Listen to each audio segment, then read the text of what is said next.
భారత్ అనే పేరు ఎక్కడి నుంచి వచ్చింది అనే చర్చ ఈ మధ్య చాలా జరుగుతోంది. భరతుడి పేరు మీద వచ్చిందని చాలామంది అంటుంటారు. కానీ కాదు. భరతుడి కంటే కొన్ని లక్షల సంవత్సరాల ముందే భరతఖండానికి చాలా చరిత్ర ఉంది. చాలామందికి తెలియని చరిత్ర అది. అందుకే మన దేశానికి భరత అనే పేరు ఎలా వచ్చిందో సమగ్రంగా చెప్పే స్టోరీ ఇది. బ్రిటిష్ వారు మన చరిత్రను ఎంత నాశనం చేయాలో అంత చేశారు. ఇప్పుడు మనం పుస్తకాల్లో చదువుతున్న చరిత్ర అంతా కన్ఫ్యూజనే. బ్రిటిష్ కాలంలోనే కోట వెంకటాచలం అనే గొప్ప చరిత్రకారులు ఉండేవారు. భారత చరిత్ర మీద ఎన్నో అద్భుత పుస్తకాలు రచించారు. ఆ పుస్తకాలను ఆనాడు బ్రిటిష్ ప్రభుత్వం స్వాతంత్ర్యం వచ్చాక మన ప్రభుత్వాలు కూడా కనపడకుండా చేశాయి. కానీ ఇంటర్నెట్ పుణ్యమా అని ఆయన పుస్తకాలు దొరుకుతున్నాయి. ఎవరో విదేశీయులు ఆ తర్వాత వారి ప్రేరణతో మన స్వదేశీయులు రాసిన చరిత్రను గుడ్డిగా నమ్ముతున్నామప్పుడు. కోట వెంకటాచలం లాంటి గొప్ప పరిశోధకుడు రాసిన చరిత్రను ఎందుకు నమ్మకూడదు? భారత అనే పేరు ఎలా వచ్చింది? ఇది తెలియాలంటే ఈ సృష్టి ఆవిర్భావం, అలాగే భూమిపై జీవం ఏర్పడిన సమయం గురించి తెలియాలి. ఈ విశ్వం తర్వాత బ్రహ్మాండం, ఆ బ్రహ్మాండం బద్దలై ఇప్పుడు మనం చూస్తున్న అంతరిక్షం ఏర్పడ్డాయని హబుల్ టెలిస్కోపులు చెప్పడానికి 1000 ఏళ్ల ముందే ప్రతి పురాణము చెప్పింది. పురాతన చరిత్రను చెప్పే గ్రంథాలే పురాణాలు. పురాణం అంటే అర్థం అదే. జీవానికి అనుకూలమైన గ్రహం భూమి మాత్రమే అని బ్రహ్మాండ పురాణంలో ఉంటుంది. అలా భూమిపై జీవం మొదలైంది. సోలార్ సిస్టంలో మన భూమి ఒక భాగమని అందరికీ తెలుసు. ఆ సూర్యుడి శక్తి నుంచే జీవం పుట్టింది. సూర్యుడి వెలుగే జీవం. మన పురాణాలు వేదాల ప్రకారం మనిషిగానే జన్మించాడు. కోతి నుంచో చింపాంజీ నుంచో పరిణామం చెందినట్లు ఎక్కడా కనిపించదు. సూర్యుడే జీవానికి ఆధారం అన్న సంగతి సైన్స్ తెలిసిన వారందరికీ తెలిసిన విషయమే. అదే విషయాన్ని మన వేదాలు పురాణాలు ఎప్పుడో చెప్పాయి. ఆ సూర్యుడి వెలుగు నుంచి దేవతల శక్తితో అంటే ప్రకృతి శక్తితో జన్మించిన తొలి మానవుడే స్వయంభువ మనువు. అలా ఈ సృష్టి మొదలైంది. కొత్త సృష్టిలో తొలి మన్వంతరం ప్రారంభమైంది. సృష్టిని మన్వంతరాల కాలంతో పోలుస్తారు. అలా స్వయంభువ మనువుగా మనిషి మనుగడ ప్రారంభమైన మన్వంతరాన్ని స్వయంభువ మన్వంతరం అంటారు. 14 మన్వంతరాలు బ్రహ్మకు లేదా ఈ బ్రహ్మాండానికి ఒక పగటి కాలం. ఈ 14 మన్వంతరాలు పూర్తయ్యాక ఈ సృష్టి ముగిసి కొత్త సృష్టి మళ్లీ మొదలవుతుంది. ఒక్కో మన్వంతరం 71 మహాయుగాలు. ఒక మహాయుగంలో 4 యుగాలు అంటే 43,20,000 సంవత్సరాలు ఒక మహాయుగం. ఆ లెక్కన స్వయంభువ మన్వంతరం మొదలై 198,58,85,000 సంవత్సరాలైంది. ఇప్పుడు మనం 7వ మన్వంతరమైన వైవస్వత మన్వంతరంలో ఉన్నాం. సూర్యుడి వెలుగు నుంచి జన్మించిన స్వయంభువ మనువు నుంచి మానవ జాతి వృద్ధి చెందింది. సూర్యుడి వెలుగుని భా అంటాం. ఆ వెలుగు నుంచి పుట్టిన వారసులు కాబట్టే మనువు వారసులను దేవతలు భారతులు అని పిలిచారు. వీరు నివసించిన ప్రాంతం భరతవర్షమైంది. అలా వచ్చింది భారత అనే పేరు. మనువు వారసులు పాలించిన ఈ ప్రాంతాన్ని భరతవర్షంగా పిలవడం మొదలుపెట్టారు. అప్పటినుంచి జంబూ ద్వీపంగా చెప్పే ఈ ఖండంలో ప్రధానమైన ప్రాంతం భారత్. అప్పట్లో అతిపెద్ద దేశాలను వర్ష అనేవారు. అలా జంబూ ద్వీపంలో భరత వర్షం అతి ముఖ్యమైన ప్రాంతమైంది. మనమంతా ఆ ప్రాంతానికి చెందిన వారం కాబట్టే ఏదైనా పూజలో సంకల్పం చెప్పేటప్పుడు జంబూ ద్వీపే భరతవర్షే అని మన అడ్రస్ చెప్పుకుంటాం.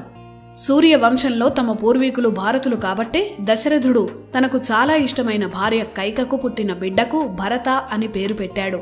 ఆ తర్వాత శకుంతల తన తండ్రి అయిన విశ్వామిత్రుడి పూర్వీకులు భారతులే కాబట్టి తన బిడ్డకు భరత అని పేరు పెట్టింది. అంతే తప్ప ఈ భరతుడు పాలించినందుకే భారతదేశం అని పేరు రాలేదు. మానవ జాతికి మూల పురుషులు ఆ భరతులు. మన రూట్స్ అక్కడే ఉన్నాయి. అందుకే మనమంతా భారతీయులమయ్యాం. మన చరిత్రలో భరత అనే పేరుతో చాలామంది ఉన్నారు. భరత అనేది ఒక వ్యక్తి పేరు కాదు. భరత అనేది ఈ నేల మీద పుట్టిన మానవ జాతి పేరు. ఇది భరత అనే పదం వెనుక ఉన్న అసలైన కథ. ప్రతి మన్వంతరం ముగియగానే ప్రళయం రావడం, మళ్లీ కొత్త జీవం పుట్టడం జరుగుతుంటాయి. ఇప్పుడు మనం ఉంటున్న మన్వంతరం వైవస్వత మన్వంతరం. ఇది 7వ మన్వంతరం. అందుకే పూజల్లో వైవస్వత మన్వంతరే కలియుగే ప్రథమ పాదే అని సంకల్పం చదువుతాం. ఈ వైవస్వత మన్వంతరాన్ని ప్రారంభించిన మనువు వైవస్వత మనువు. వివస్వత అంటే సూర్యుడు. సూర్యుడి అంశతో వైవస్వత మనువు పుట్టాడని మత్స్య పురాణం చెప్తోంది. అంటే ఈ మనువు కూడా సూర్యుడి కుమారుడే. అందువల్ల ఇతని వంశం కూడా భారత వంశమే.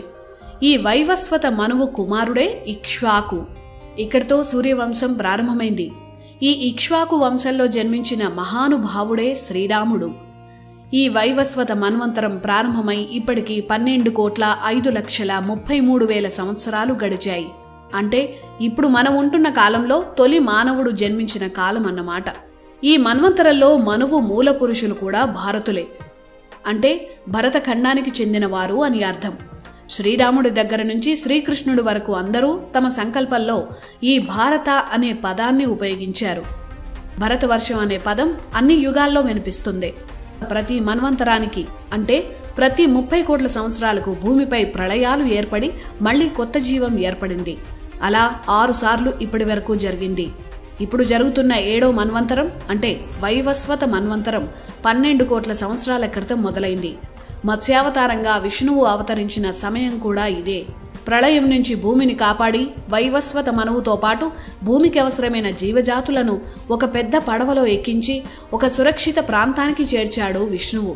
ఇదే కాన్సెప్ట్ని 2012 సినిమా క్లైమాక్స్గా వాడుకున్నారు. వైవస్వత మన్వంతరం మొదలైన 12 కోట్ల సంవత్సరాల్లో ఇప్పటికీ 27 మహాయుగాలు గడిచిపోయాయి. ఇప్పుడు 28వ మహాయుగంలో వేదకాలమైన కృతయుగం, రాముడు పుట్టిన త్రేతాయుగం, కృష్ణుడు అవతరించిన ద్వాపర యుగం ముగిసిపోయాయి. ఇప్పుడు కలియుగం నడుస్తోంది. కలియుగంలో ఇప్పటి వరకు 5,124 సంవత్సరాలు గడిచాయి.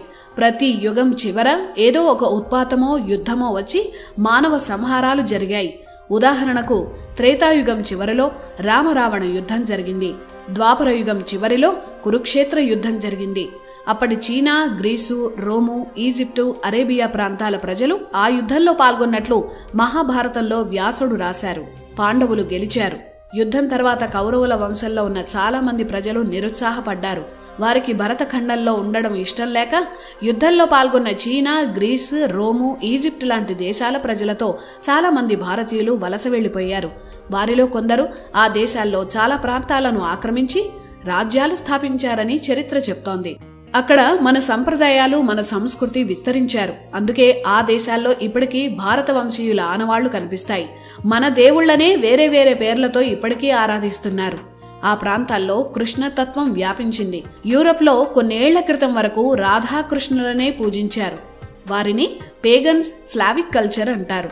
వీరందరికీ మూలం భారత వంశమే. కురుక్షేత్ర యుద్ధం తర్వాత ధర్మరాజు, ఆ తర్వాత పరీక్షిత్తు పరిపాలించారు.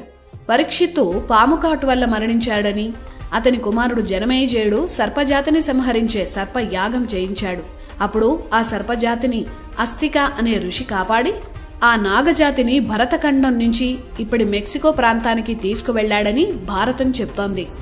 అలా ఆనాడు నాగజాతితో పాటు రాక్షస జాతికి చెందిన మయుడి వారసులు కూడా అస్తికుడితో మెక్సికో ప్రాంతానికి వెళ్లిపోయారు.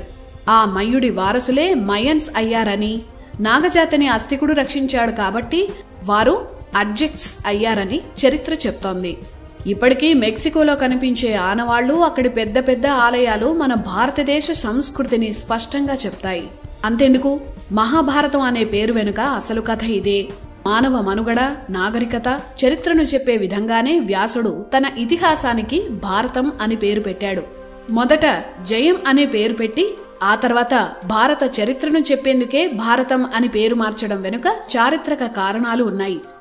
ఇది భారత్ అనే పేరు వెనుక ఉన్న లక్షల ఏళ్ల చరిత్ర. మన భారతదేశ చరిత్రను రాయడమూ కష్టమే, ఆ చరిత్రను చెప్పడమూ కష్టమే. ఎందుకంటే ఏ దేశానికైనా మహా అయితే 1000 ఏళ్ళో 2000 ఏళ్ళో చరిత్ర ఉంటుంది. కానీ ఈ వేద భూమికి కోట్ల ఏళ్ల చరిత్ర ఉంది. ఇన్ని కోట్ల ఏళ్లలో ఎన్నో ఉత్పాతాలు, ప్రళయాలు, దాడులు, దోపిడీలు జరిగాయి. ఆ ఉత్పాతాలు, విధ్వంసాల మధ్య మన గ్రంథాలు ఎన్నో నాశనమయ్యాయి. అందుకే మన ఋషులు శృతిబద్ధంగా పాఠం బోధించేవారు. అంటే బట్టి పట్టే విధానం. ఆ విధానం వల్లే గ్రంథాలు నాశనమైపోయినా, నాశనం చేసినా వేదాలు, పురాణాలు, ఇతిహాసాలను మన పూర్వీకులు శృతుల రూపంలో అందరికీ తెలియజేయగలిగారు. వాటిని రాసుకొని రక్షించుకోగలిగారు. ఇది మన భారతదేశం.